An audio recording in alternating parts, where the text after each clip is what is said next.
Hey, I'm Robert Pattinson, and I'm gonna talk about some of my iconic performances.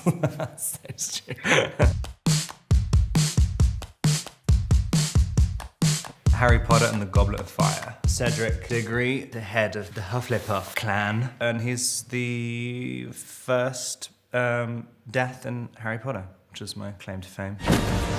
It was definitely my concept to jump out of the tree, like at the beginning for my intro, which I then kind of repeated later on in Twilight. For some reason, I always have the suggestion to be like, why doesn't he just appear just like jumping out of a tree?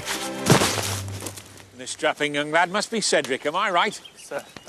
I'd sort of fallen into it. I mean, it was so terrifying. I remember the first scene I ever shot on that was in the magical maze at the end, and I'd never done anything with special effects and stunts, and it was a big deal at the time. It felt like very, very intimidating. I think I'd read a book on method acting. The only thing I really got out of that was just beating yourself up before every single scene. That was basically my only concept of how to prepare for a scene. I was psyching myself up as if I was getting into a fight or something before these scenes, and just screaming into a pillow and like fighting, punching myself and like kind of ripping my clothing and stuff. But I had all these prosthetic wounds on, and all of the prosthetics would melt off my face, and I'd have to have all my makeup done again. But I had no concept of how to kind of get into a psyched up physical state. I remember holding a wand and thinking that it felt so dorky to hold it like a magic wand, so I'm holding it like a gun with two hands, thinking I'm in like a Die Hard movie.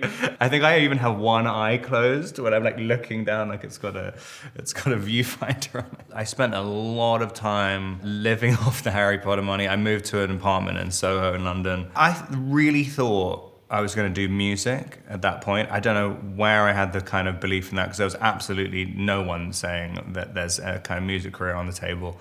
But I was doing a lot of gigs all the time. I was just constantly doing open mics all the time. And then I ran out of money, basically. It was definitely going the wrong direction in terms of a career up until Twilight. I'd started to develop this absolute terror of auditions, which I'm sure a lot of actors have. And I'd kind of could be so enthusiastic about something, and then the day of the audition, just my confidence would just entirely collapse. The same thing happened the morning of the Twilight audition. I used to live on my agent's couch at the time in her apartment, and she sent me the email exchange. It was like, I'm freaking out, I don't want to go to the audition anymore. And then underneath it saying, well, find a Valium in my bathroom. I'd never taken a Valium before. I just remember just feeling so glorious in the back of the taxi with the window open and just being like, wow, this is what I've been missing. And so I think I had this sort of quite spacey, detached kind of thing in the audition, which must have kind of worked for the character. That's Edward Cullen. I do think there's something in that first movie. You can see that people were taking it seriously, and it kind of has it has a passion to it. Everything about me invites you in. My voice, my face, even my smell. You know, I was 21 and kind of wanted to make it as arty as possible. And so we had this strange tension where the studio was kind of a little bit scared to make things a little bit too emo and stuff. And I thought that was the only way to play it. It just seems so ridiculous talking about it now, because I was literally I spent so much time just infuriated. Like it's definitely something about being 21 as well, because I can't believe like the way I was acting is half the time, like when I think back on it. The scene when Edward introduces Bella to his family the first time, I remember that being the day, because my agent, my manager, came up as a surprise visit. And I was like, oh, hey, and just thought everything was fine. And then at lunch, they were like, okay, so whatever you're doing right now, you need, after lunch, just do the opposite, or you'll be fired by the end of the day. And I was like, okay. And so that was the only thing that got me to sort of smile a little bit. Like my own personal brand of heroin. I also think that if I tried to play it lighthearted, the way I would do it would end up looking so wrong, that I'd probably end up looking even more like a psychopath. There was this big, tons of people signing this petition to have me not cast, but nothing about my life really changed until the weekend, or maybe a week before the movie came out. So when the signatures came, it just felt such an abstract, like I just didn't really care. And I was very excited about doing the movie. But yeah, then when it came out, it just changed everything so fast. I mean, it was overnight. The Batman, that was no hesitation, yes. Even my agents and stuff just thought like, oh, this is interesting. I mean, I thought you only wanted to play like just total freaks all the time. Like, he is a freak, this is another freak. You look for things that kind of scare you look for things that feel incredibly out of reach. It's such the kind of the jewel in the crown of characters. You know, you really could be doing more for this city. Your family has a history of philanthropy, but as far as I can tell, you're not doing anything. It's just a totally different vibe. I mean, it's sad. It's something which I always thought about Batman. I thought it's really, really sad. It's a tragedy. That's one of the reasons it feels kind of different, because it's like it's year 2, we're not gonna do the origin story again. Instead of him getting over his parents dying at the beginning and then just becoming Batman and saving Gotham, now he really hasn't gotten over them at all. And it's kind of, and I'm playing the parents' death constantly throughout the whole time. Riddler's latest, it's all about the Waynes. If we don't stand up, no one will. I always like approaching the kind of major character like that, and if you look at it very literally or like from an emotional context, it does end up becoming kind of something kind of strange, and it's always kind of shocks you what comes out of it. I mean, I didn't really realize how sad it would make me feel. There's something about his relationship with Selena Kyle as well, and it's very present in the graphic novels. I mean, I think a lot of those writers really touched on that. There's ways to reinterpret that character. I mean, an infinite number of ways. This is the maybe 9th or 10th Batman movie, and it does feel incredibly different. It's funny, I was talking to the other actors who are in the movie, and everyone else said like, no, and even Matt was saying like, don't watch the other ones, don't watch any of the other movies, don't be thinking about that kind of stuff too much. But I was like, I've already seen all the other movies, and they're incredibly familiar to me. And I like all the other movies. It's not like you're trying to rescue like a dead character. I mean, they're all like really, really good portrayals. And I kind of really watched a lot of them on the run up to it to just see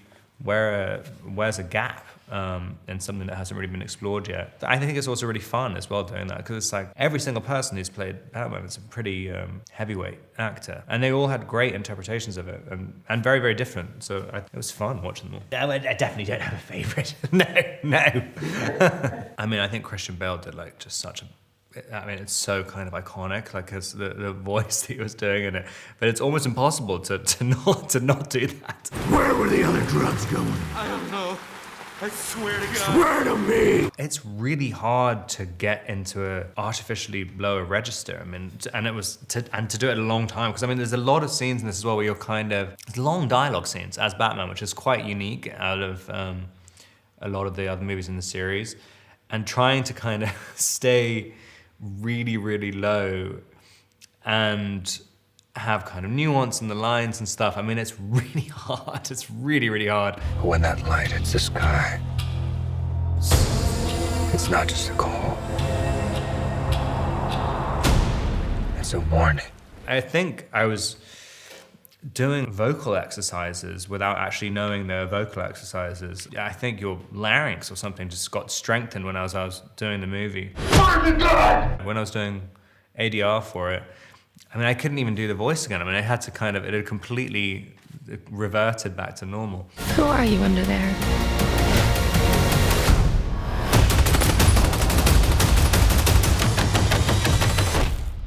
I'm vengeance. There's a kind of understanding, which I think every actor who goes into it, there's some way of playing Batman that just feels right as Batman. And like, if you try and do something too different, it sometimes feels really off. But it's funny, it's like as soon as you put on the suit, it sort of does something to you. You start behaving in this quite particular way. And it might be about the kind of restriction in the movement and stuff, where there's definitely elements of just the kind of practical aspect of it. You want to be able to turn your head.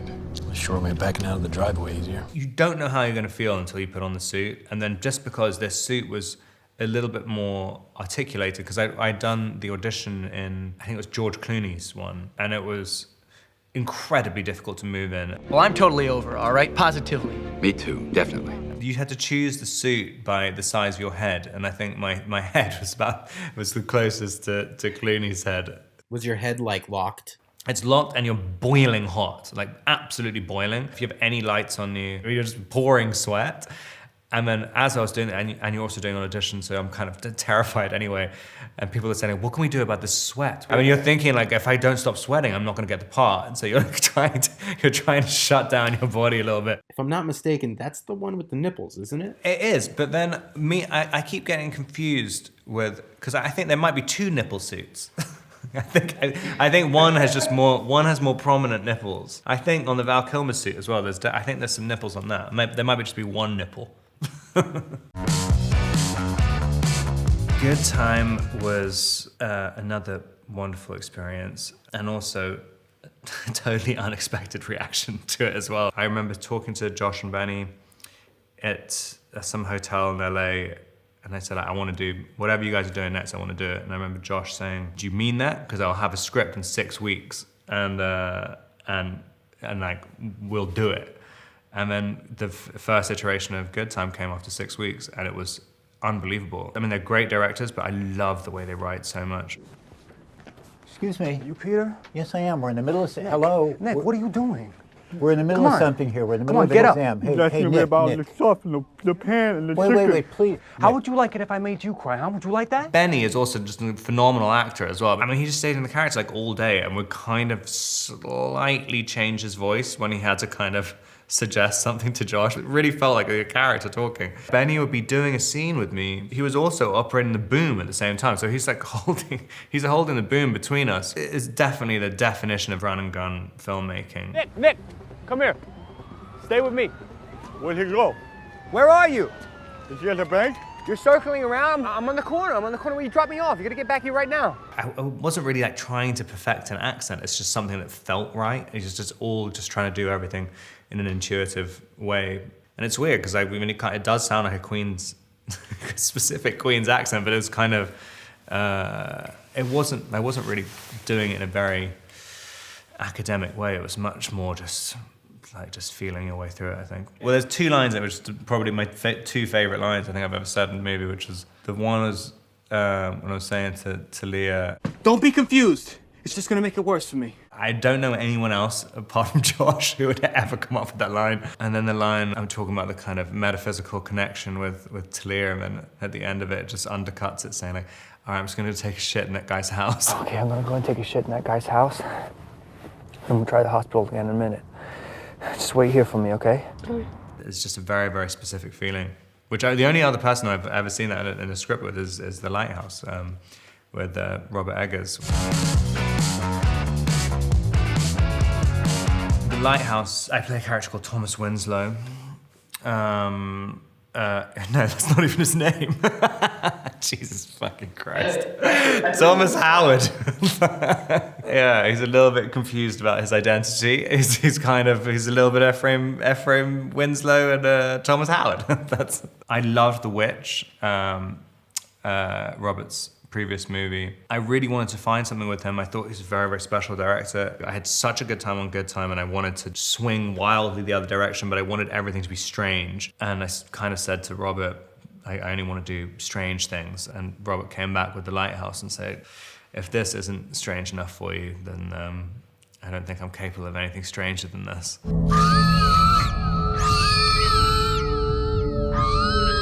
Really trying to convince everyone that The Lighthouse was a comedy, and trying to convince, I think it was the HFPA, like, I'm really trying to convince like relatively elderly people, no, it is a comedy. It's 100% a comedy. It should qualify for the musical or comedy section. And everyone had watched this incredibly dark movie and thinking like, I don't know how much of a comedy it is. But then I see the audiences watching it, and people laugh so much more than I ever would have thought. I mean, I thought it was hilarious when I read the script. But yeah, I'm always quite stunned about the reaction to it. And also how much people like sea shanties. I mean, I had absolutely no idea. I remember seeing the first screening and everyone's like bobbing their heads like they're at a concert whenever a sea shanty came on. I'm like, wow, like how did Eggers know that was gonna be a trend? And 2018. I mean, it's like, that is out of the blue. And it's funny because everyone's like, oh, what accent are you doing, blah, blah, blah. I always get these strange, unfounded criticisms about my accents. But there's this area in Maine, which I guess of how the immigration worked there, it was a kind of like Devon or Dorset accents in England, and then mixed with a bit of like certain types of American accents. And then there was like a kind of weird elements of like Liverpudlian and all, I guess all the different sailors that have come there. But you kind of listen to this really tiny area in Maine, and it's been the same accent for hundreds of years, and it doesn't sound anything like a normal American accent. But it's very, very fun. It's also very addictive to do. A lot of the crew started being like, thank you, and like all these different things. I don't have to say nothing. Danny! Let Neptune strike ye dead, Winslow! Hark! Eggers said, when I asked him how the movie was, he said like, well, it's basically Willem going, arr, arr, arr, arr, and you going like, ong, ong, ong, ong, ong, ong. And I'm like, oh, great, sounds great. Only when he, crowned in cockle shells, his coral-tined trident screeches banshee-like in the tempest and plunges right through your gullet. It was absolutely great working with Willem. We rehearsed for about a week before we started shooting, and he has so much energy. It's just unreal. It's like almost like working with like a 6-year-old. Like kind of, they just have kind of, there's nothing that fatigues him. And so I was kind of a little bit terrified at the beginning because he would literally, we'd rehearse the entire movie, and then the second we got to the end, he's like, again! And I just start doing it again, and his energy hadn't even been dented. He's the best. What? What? The scene where we're saying what to each other, just going what.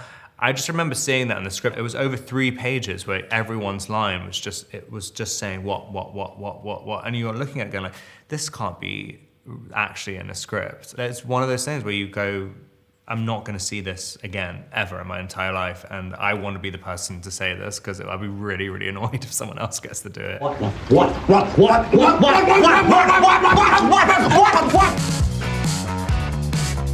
Tenet.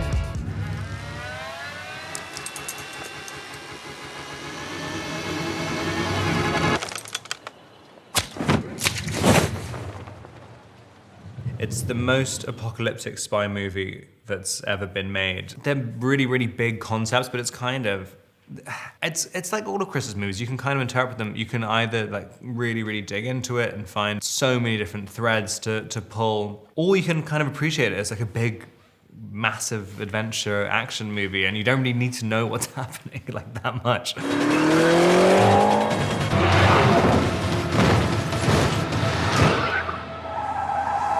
It's so complicated to make the story work. You just thought it's so insane this is even happening. I mean, we're in Estonia. They'd made a car where they'd switched the engine rather. There was a driver driving it with the back wheels at the front for him, and me and John David are pretending to drive it backwards, but with about 700 cars all driving in reverse around us.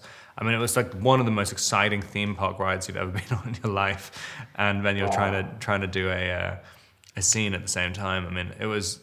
I don't think they're going to be making movies like that ever again. Cosmopolis.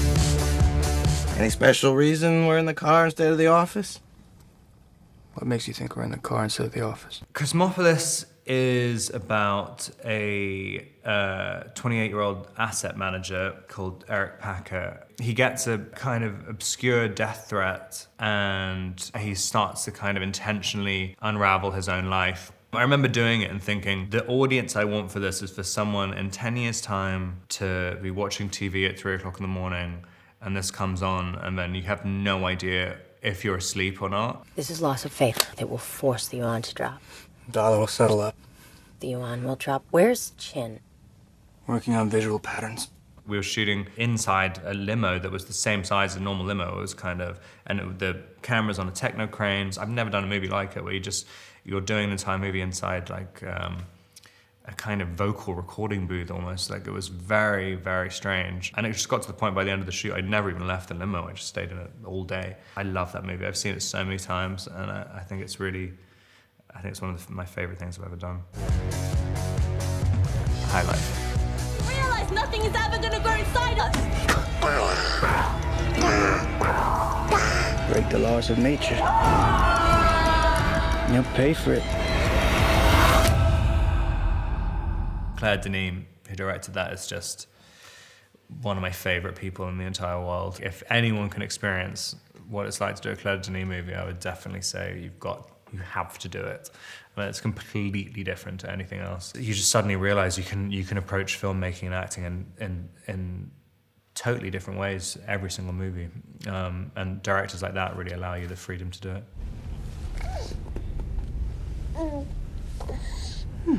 It's the first strawberry.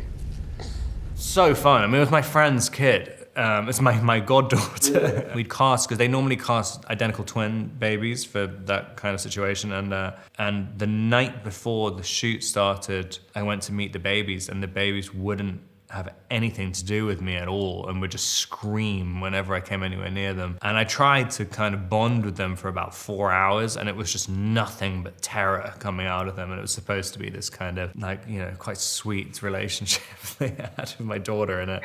And I got my friend Sam, and I was like, what are you doing for the next 2 weeks? Like, can Scarlett just play my daughter in a movie? And they flew out the next morning, and I think I'd only ever met Scarlett like once or twice when she was a young baby, but it worked out perfectly. My old man can see me now. Break the laws of nature. You'll pay for it. GQ hot dog film. This is my fortress of solitude. Anonymous couch, anonymous room, anonymous hotel. A quantlet of trolls. Classic performances. I love that thing. I think it's really funny. That's like, I think that was the entire thing from conception to completion was about an hour and a half. Like just, or maybe 2 hours at the max. I remember my manager saying after, like, you should do a TV series of this. I'm like, of what? There is no TV. Like, so you want me to end my career? But yeah, it was really fun. I know what I should do to promote this movie. Just do a thing about eating a hot dog, like, and losing your mind. You can call me Rob, I eat hot dogs. The Rover. What you doing with this car? It's my brother's car. Where's your brother? Where is he?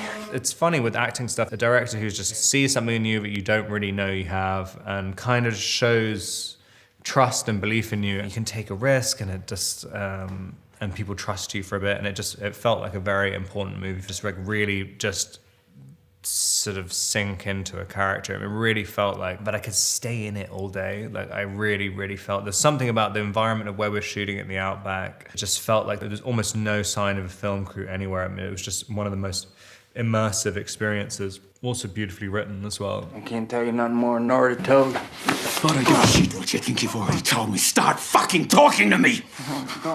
The fact that I'm still getting jobs, like, that just kind of blows my mind, like every single day. I don't quite understand. I think I, by accident, sold my soul, but I get so excited about it. There's not even a single element of me which is like jaded about it at all. It's the great thing about acting as a job as well, but you always think there is all the insecurity about not having, being unemployed like 90% of the time, but it has the potential to completely change your life, like every single time. It's very exciting, no matter how small the movie is. I mean, it can kind of, you can have this kind of, it can be this kind of explosion in your reality.